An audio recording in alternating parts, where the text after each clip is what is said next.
Thanks for joining us on today's episode. We've got Will Herbs from Aon here. He's a sprinkler certifier. And I'm Jarvis from Promax. We manufacture plastic water tanks. So plastic water tanks have a space in a sprinkler system forming part of the sprinkler system. They're a component.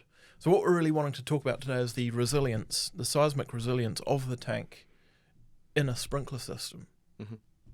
So what can you tell us? Well, there's been quite a bit of history, quite a bit of water going under the bridge with seismic action happening on water tanks. So obviously seismicing in New Zealand's always been a thing, and it's something that has been considered for quite a while, especially on your storage tanks, etc. And one of the things that came about was in New Zealand we found that, especially a couple of years ago, that plastic tanks and all those things were used quite often on sprinkler systems. And as we started digging into it a bit deeper, there's certain clauses that are referenced within NZS 4541 that do not align with plastic tanks and their resilience to seismic events. And then obviously we started asking questions to plastic tank manufacturers. And what we found is these questions have not really been asked. Yep, and they've largely gone unanswered. Yeah, well, most of the time the plastic tank manufacturers didn't know how to answer the questions. And then what we found is, as well as there was also, let me put it this way, we didn't get the answers that we were looking for. The information that we were receiving wasn't in a well-documented engineering format, if you want to call it that way. And then it's sort of like, dawned on us, what, maybe plastic tanks, are not suitable for fire sprinkler systems.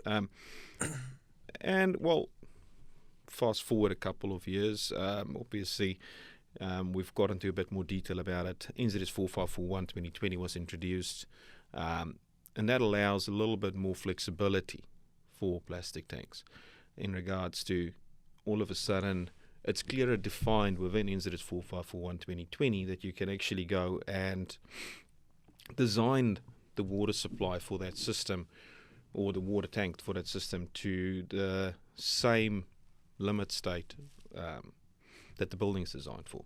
Yeah, and that's completely logical. Yeah, well, because like I there's said, no point trying to protect something at level up here when the building's only designed down here. Yeah, so previously it was a case of you'll probably find that the building is almost falling down. But the water supply is still there, which it doesn't really make sense. Yeah. So in 2020 that was addressed a little bit more, and that opened the door for plastic tanks again to sort of like to meet the intent of NZS 4541, and then by meeting that, we can introduce a cost-effective system rather than having to go with a more expensive system. For example, for something that's reasonably low risk that you are protecting, there's no reason why a plastic tank should not be used. It's just, can we make that plastic tank fit into the compliance framework to be certifiable under NZS 4541? That's where it becomes a little bit...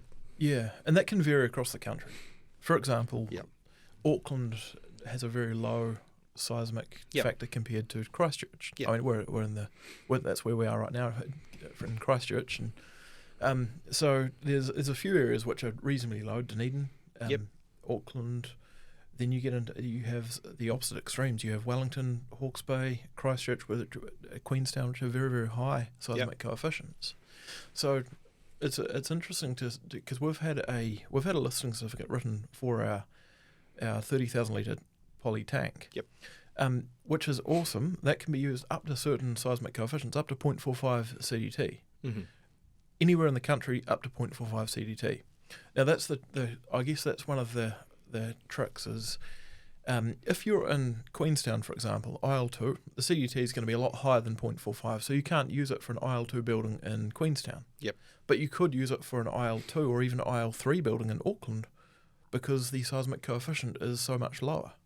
So it's not so much about what there's a correlation between the importance level of the building and the location in the country, and also obviously your soil class as well. Yep. So that all comes into it too, doesn't it? Yeah, yeah.